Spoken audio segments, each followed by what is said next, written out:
Good evening and welcome to Prime of Midlife. It's Monday evening, and if you're in the UK, what a mess, goodness sake. And this is actually my second go at this video because I was talking and my brain sort of started turning. And if you are, as Mandy and I call ourselves at work, ladies of a certain age or gentlemen of a certain age, do you remember years ago, and I had started on buses. Years ago, we didn't have a bus into the big town when I was young. And then when I was a teenager, we started getting a bus into the big town. And this was when we had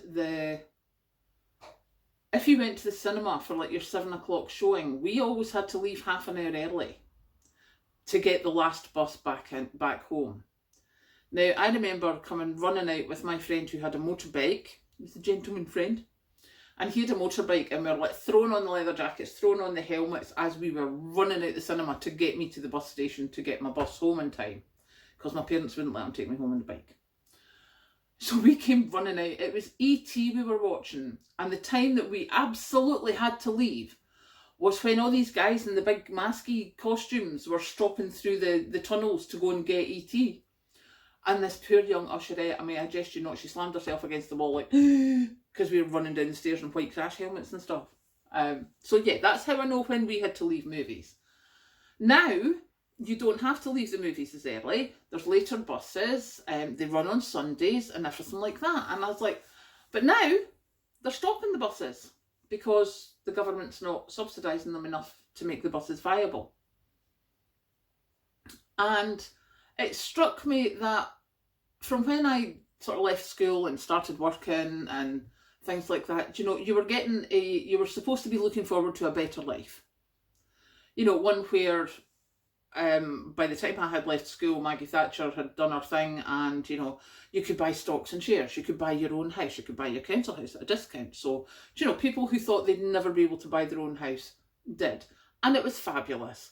And for people like my parents who inherited a house, it was like their rates didn't go up as much, which they were terrified of, the rates going up under Labour, because according to my mother, you know, when it was the Labour government, it was done in the rateable value of the house and it was going to cost them a fortune, blah, blah, blah. Anyway, so that's my sort of economic basis. But looking at it now, what have we got? How have our lives improved with governmental departments and local authorities? Why I'm asking this question is because Jeremy Hunt today has said nothing's off the table when asked about cuts. Things like your triple lock pension, things like your local government or local authority spending, nothing's off the table. What have we got left? You know, this place has changed so much since I was young, and it was like new houses getting built in cities, the cities start sprawling. The town where I live, there's new houses. There's no infrastructure being built. All there is developers making money. I mean, the infrastructure in the local town up the road has not been improved in nearly 2,000 houses. Now, you can imagine how many people are now living there. It is nothing but a dormitory town, with people who come to retire to play the golf courses. That is basically the majority of people in the town. Many, many retirees. In fact, this whole local authority area has been geared up to tourism and retirees. Many second home ownerships now with their Airbnb because people want to stay in this area. I don't blame them. It's a lovely area. I mean, I love it. I will take a picture of when I'm driving home from the shops this week, and I will show you what I see when I drive home from the shops, because the first time I took Patrick there, remembering he used to live in London for many, many years, and we came over the brow hill as we were coming home, and he's like, oh my God, people would not believe me if I said this was your view when you do your supermarket shop. And it's things like that that we need to remember are beautiful, and people still live here for that. But there are things that have gone missing since I was younger, since I started working and trying to make money and trying to make myself a decent life. Things like your bins don't get emptied every week now. Your roads don't get swept all the time now. I mean, I remember the street sweeper used to be up and down the town every day. Where's he gone? Lollipop people for the kids, we're struggling to keep them. Care homes are now all privately owned. You know, there's so much that we have lost while being given this fallacy that life has got better. Life hasn't got better. It's all a mirage because, yes, all right, I'm lying totally. Life has got better. Don't get me wrong. Our quality of life has increased quite dramatically since I was like in my 20s.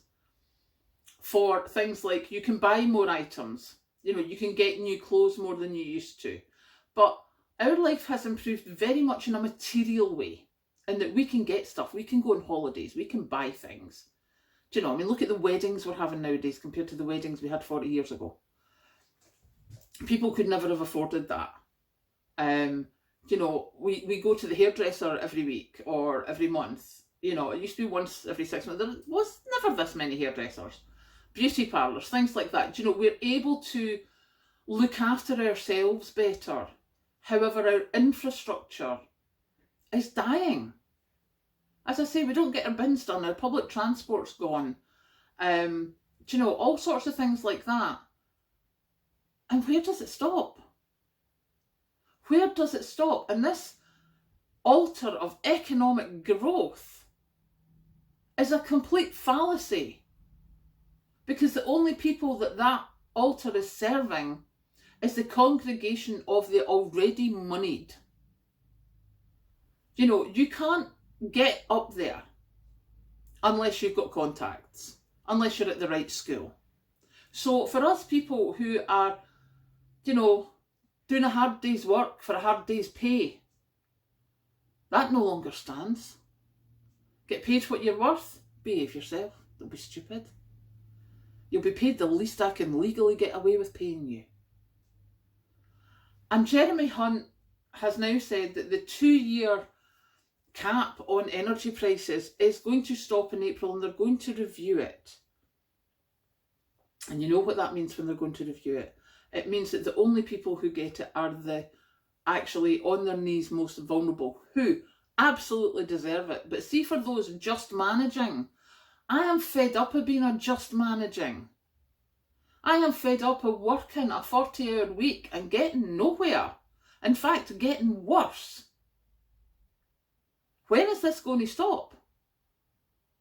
And the Tories were voted in however many years ago, and there's been so many changes. We didn't vote for this. Whether you did or didn't, it doesn't matter. Do you know, the majority did not vote for where we're going now. We were sold a crock. And as they U-turn and change their minds and try and fix it and put sticking plasters over it, it surely has to stop. Because our quality of life is going downhill so fast. And it was all hidden by this spend, spend, spend mentality of, oh, you can go on your holidays, oh, you can have a nice car. It's all on blood Lincoln credit. Oh, dear God, that was close. It's all on credit. And we need to stop buying things on credit to pay the interest to line their pockets. I could go on about this all night, but I shall not. Suffice to say that come April, there will be a lot of us losing any help with energy bills. And at the moment, the energy bills are double what they were this time last year. And that's with the cap. What happens when the cap comes off? Yeah, worth thinking about it. So, my next plan is I'm going to start a starting prepper. I'm going to actually put together a pack. I'm going to build it up as if I was starting with very, very little money, because I was lucky I managed to start prepping quite heftily. So in the next couple of days, I've already got my first things. It's like, you know, a certain amount, and we'll see. And it's not a challenge, it's not anything. It's just, this is what I think would be a good way to start prepping. And I can tell you now, my first 3 items are rice, pasta and a jar of strawberry jam. Put them away, put them to the side, keep them safe. Because that's you started with the basics. So I will go now and go and sit in front of my fire and get this uploaded, because as you can tell, my brain is going like 90 miles an hour and it's full of wee wheels all going different ways. So I shall go make myself tea and I will get this uploaded, and I will catch you later.